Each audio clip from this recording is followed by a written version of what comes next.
5 বছর লাগবে না, 1 বছর আপনারা ক্ষমতা করতে পারবেন না। বাংলাদেশের মধ্যে বিএনপি তরুণদের কণ্ঠস্বরকে ভয় পায়। হবিগঞ্জের যে হামলা হয়েছে, এই হামলার মধ্য দিয়ে আপনারা জানেন যে এই হামলায় কারা আক্রান্ত হয়েছে।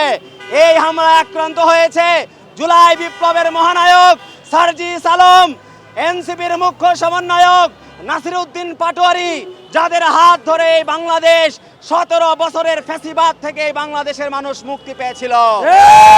এই তাদের উপর হামলা করার মাধ্যমে বিএনপি এটা প্রমাণ করতে চায় এই বাংলাদেশে বিএনপি জুলাইয়ের কোনো কণ্ঠস্বর রাখতে চায় না।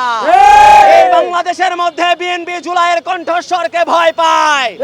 এই বাংলাদেশের মধ্যে বিএনপি তরুণদের কণ্ঠস্বরকে ভয় পায়। এবং এই হামলার মধ্য দিয়ে এই বাংলাদেশ আবারও দেখেছে, বাংলাদেশ আবারও বিএনপির কালো যুগে পদার্পণ করেছে।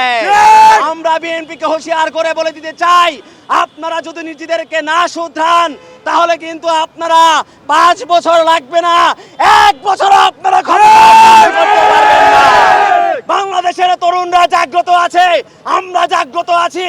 আমরা রক্ত থাকতে, জীবন থাকতে জুলাইয়ের আকাঙ্ক্ষা বাস্তবায়ন করব। সেজন্য যে কয়টা বিএনপিকে ক্ষমতা থেকে হটাতে হয়, আমরা সেই কয়টা বিএনপিকে ক্ষমতাচ্যুত করব।